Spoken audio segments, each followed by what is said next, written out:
Hi everyone, I'm Kenny and welcome to my channel. And today we're going to be talking about the Game Awards 2020 nominees. 2020 has been a bit of a garbage year, honestly. But for gaming, there's been some absolute gems that have been released. And I thought we'd try and pick some winners. Before we get to all that, I'd like to remind you that I stream every Thursday, Saturday and Sunday. So if you have your own picks, then feel free to drop by and let me know. So I've managed to avoid most of the nominee reveals, with the exception of Game of the Year and Content Creator of the Year. So I don't know who's nominated for what. And we'll also be skipping some categories that I don't really feel like I've got the expertise to properly judge. So with that, let's crack on. Okay, best multiplayer. Animal Crossing New Horizons. I'm not sure if I'd technically call that a multiplayer, but fair enough. Among Us, Call of Duty Warzone, Fall Guys Ultimate Knockout, and Valorant. I'm going to be honest, it's probably between Among Us and Fall Guys. I think it might be Among Us. I would really like Fall Guys to take this because I feel like they've done something really incredible with this game. So I actually think I kind of want Fall Guys to win this, but I actually think Among Us will take it. So I'm going to vote for Fall Guys. It's also a bit of a weird category, this one.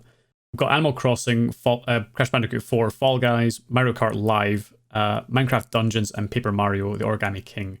I think Fall Guys would probably take this one. I could see Animal Crossing winning it, but I'm going to vote for Fall Guys personally. Okay, best role-playing game. Final Fantasy VII Remake, Genshin Impact, Persona 5 Royal, Wasteland 3, and Yakuza Like a Dragon. I've only played Persona 5 Royal in this category. However, I'm pretty sure Final Fantasy VII Remake is going to take this one. I would like Yakuza Like a Dragon. Even though I've not played the Yakuza series, there's something about the series that is really wholesome and serious, but also super silly. And I really want to start playing those games at some point. I think Final Fantasy VII is going to take this one. I think I'm going to vote for. I kind of want Yakuza to take it, but I think Final Fantasy is going to take this one.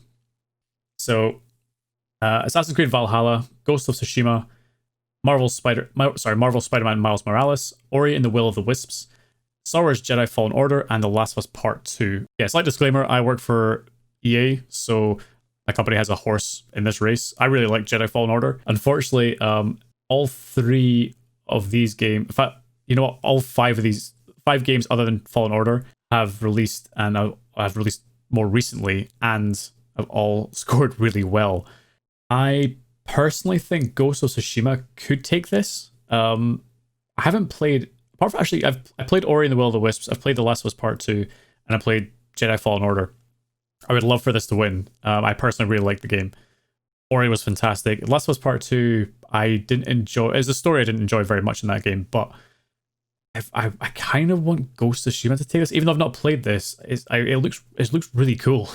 3 of these are Sony first parties as well, which kind of shows you the strength of their stable of games, or stable of studios, excuse me. Yeah, I think Ghost will take this, but I'm going to vote for Jedi Fallen Order as a biased vote. I really enjoyed the game, and it's a shame it missed the cut in last year's Game Awards because it came out too close to the deadline, and not enough of the jury had properly reviewed it or actually got a hold of a copy to review the game yet.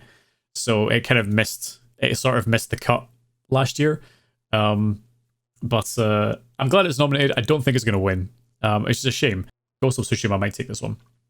So best action, the distinction with that and best action adventure is that it's focused primarily on combat. So action adventure is a bit more, has more exploration and stuff in it. This one kind of makes sense. Doom Eternal is very much an action game. Hades, same deal. Half-Life Alyx, I don't know if I would have thought that'd be action adventure, honestly, but no, fair enough. Neo 2, yep, action. And Streets of Rage 4, also, yeah, action. I've only played Streets of Rage 4 and Doom Eternal. I actually didn't like Doom Eternal all that much this year. So I'm probably going to be discounting that game pretty much in every category that it appears from here on.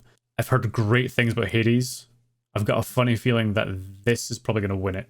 And I actually would like to vote for Hades as well, because I really like Supergiant. I think they do fantastic games. They do fantastic work, and all their games have been excellent. But yeah, I'm voting for Hades. Innovation in accessibility is a really cool category. However, I would love to know what it is these games have done individually that has made them really accessible. I'm only aware of the stuff that The Last of Us 2 has done, and also having played The Last of Us 2, I utilize some of those features as well, even though they aren't necessarily for me. I would be surprised if The Last of Us 2 did not win this based on all the hype and media surrounding all the features that they put into the game, specifically for accessibility. So I mean, I personally I'm going to vote for The Last of Us Part 2 as well. But I'm not aware of what the features are in these other games. Okay, so we've got Carrion, Fall Guys, Hades, Spelunky 2, and Spiritfarer. I've only played Carrion and Spiritfarer in this. I really enjoyed them both. Fall Guys is pretty incredible for an indie game. Hades, oh man, Hades is like a juggernaut of indie games though. Spelunky 2, to be fair, has been very silently successful, I think. I think it's likely that Hades is going to win this one. I think Hades is going to win this. I could easily see Fall Guys taking that, but I'm going to vote for Hades. Again, for a thought-provoking game with a pro-social meaning or message. If found, Kentucky Route Zero, Spiritfarer, Tell Me Why, and Through the Darkest of Times. I've played Spiritfarer. I've only played episode 1 of Tell Me Why, and I loved it. And I just haven't found the time to get to episode 2 and 3 yet. Kentucky Route Zero is meant to be very strange. I don't know what its impact is or what its social message is. Same with If Found and Through the Darkest of Times. I don't know much about these games. Spiritfarer, I played a lot of. I could see that one winning. I'm gonna vote for Tell Me Why, because I think it's a really good game. I highly recommend it. I just haven't played episode 2 and 3 yet. Yeah, I'm gonna go for that one. I think they'll win that one. Okay, so best performance. Ashley Johnson is Ellie, and Laura Bailey is Abby in The Last of Us Part 2. Daisuke Tsuji as Jin Sakai in Ghost of Tsushima. Logan Cunningham as Hades in Hades. And Naji Jeter as Miles Morales in Spider-Man's Miles Morales. I think Laura Bailey is going to take this one. Abby was a very strong character, very polarizing character. And I liked Abby a lot more than Ellie in The Last of Us Part 2. And a lot of that is down to Laura Bailey's performance. I could see Ashley Johnson taking it as well. I genuinely do think that The Last of Us Part 2 probably stands out in this. Even though I've not played the other games, I can't judge the other games' voice acting at all. However, I think there's a lot more buzz around The Last of Us Part 2's performances than there has been about these other games. So yeah, I think Laura Bailey's going to take this one, and I'm going to vote for her as well. So I think Hades probably is the strongest art style here. Supergiant always have like a really strong visual style. It's easy to pick their games out in a lineup. Ori was fantastic. The art direction in The Last of Us 2 is also pretty stunning. Even though I've mentioned before, I didn't necessarily like a lot of the story elements of that game. The art direction, like visually, that game is stunning. It really is. So it could be between Hades and The Last of Us Part 2. I also, I'm going to go with The Last of Us Part 2. Again, I only played these two games here. I could see Hades winning this one. Even to be fair, Ghost of Tsushima could probably get this as well. But I really think the visual style of The Last of Us, or the visual, it's for technical achievements as well and artistic design animation. Technical achievements in The Last of Us Part 2 visually are just mind-blowing. So yeah, I think they'll win this one, and I'm going to vote for them as well. Again, I've only played The Last of Us Part 2 in this. I don't know, I haven't played 13 Sentinels. I really want to.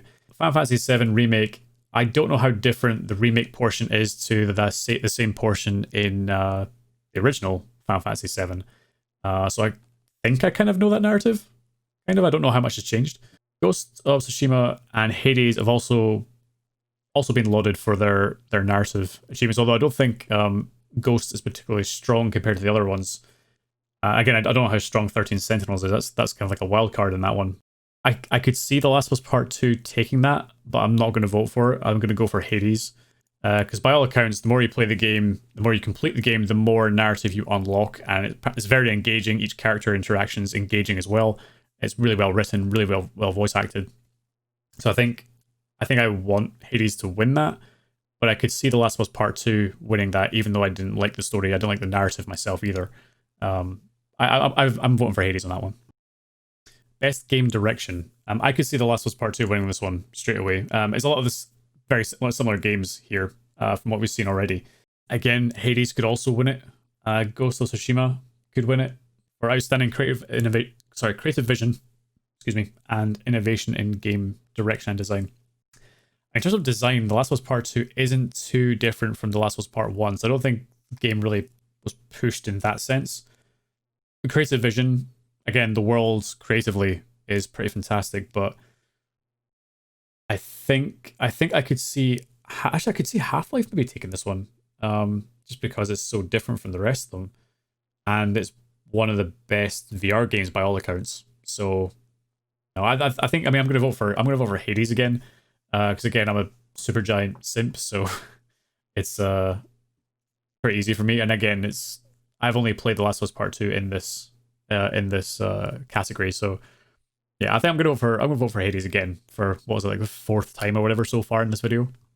So the penultimate category that we're going to be voting on in this video is the Content Creator of the Year. We have Alana Pierce, Gian Lopez, Nick Merckx, Tim the Tatman, and Valkyrae. I'm only personally aware of Alana Pierce and Tim the Tatman in this category, and I'm going to be voting for Alana Pierce.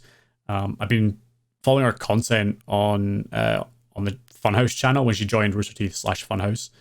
I knew of her before when she was at IGN, but it's only when she joined Funhaus that I really got to see more of who she was and who she is. She also produced a lot of videos for Inside Gaming as well when Funhaus or Rooster Teeth actually grabbed the rights for that as well. And the content she produces on her own channel and her own podcasts are a lot of fun as well. So I'm going to be voting for her. I think she can win this one. So the final category in this video, the Game of the Year category. Doom Eternal, Final Fantasy VII Remake, Ghost of Tsushima, Hades, Animal Crossing New Horizons, and The Last of Us Part 2. I could see any of these games taking it, honestly. I suspect The Last of Us Part 2 might get it, but I don't think it is. It's not my game of the year, personally. In fact, my personal game of the year isn't here. In fact, my personal game of the year hasn't been in any category, which is Paradise Killer. I could just pick Hades again. I've picked it for every other category. Just about every other category. And screw it, I'm doing it again. So I'm gonna vote for Hades. But honestly, I think The Last of Us Part 2 could take this. I'll be surprised if Doom Eternal, or I think Doom Eternal is probably the bottom of this hierarchy. I definitely think there's a lot more buzz around every single one of these other games over Doom Eternal. So, you know, I think, to be fair, I think Animal Crossing could win this one. Final Fantasy Remake had such a big impact as well. So, no, I think any of these games could win it apart from Doom Eternal.